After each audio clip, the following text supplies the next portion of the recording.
It has just been a month when Ukrainian President Volodymyr Zelenskyy, along with European leaders, met the US President Donald Trump at the White House.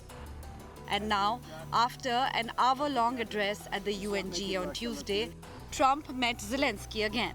This time, Trump's policies seem to slightly tilt towards Ukraine. In a post on Truth Social, Trump affirmed that Ukraine, with the help of the European Union, could win back all territories which it had lost to Russia. This tilt in Trump's policy towards Ukraine, if continued, could benefit Kyiv, which wants US to continue building pressure on Russia to stop the war. Trump is a game changer by himself if he will be sure in Ukraine, and I think that he is more close now to this situation, and that's why.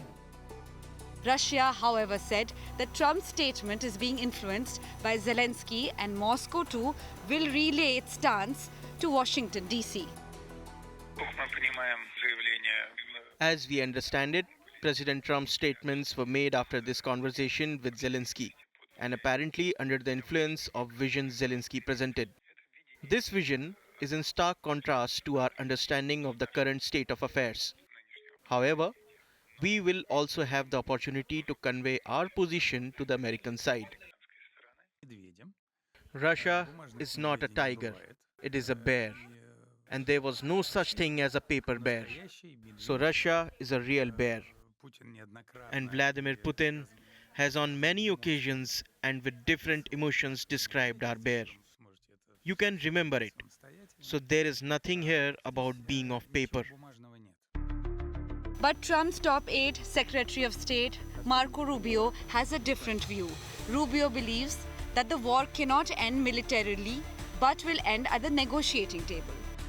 A war that cannot end militarily, it will end at a negotiating table. That's where this war will end.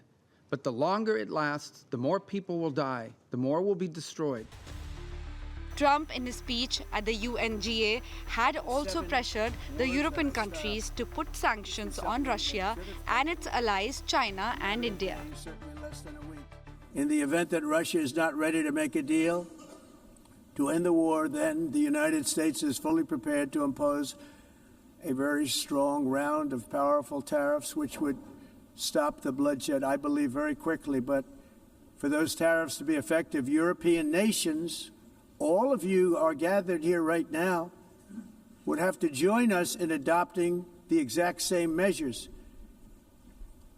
I mean, you're much closer to this. We have an ocean in between. You're right there. And Europe has to step it up. They can't be doing what they're doing. They're buying oil and gas from Russia while they're fighting Russia. It's embarrassing to them, and it was very embarrassing to them when I found out about it, I can tell you that. They have to immediately cease all energy purchases from Russia. But now the question is, what next? Will Trump walk the talk, or is it just another policy that will soon see a shift? With Mahashweta Lala, Bureau Report, India Today.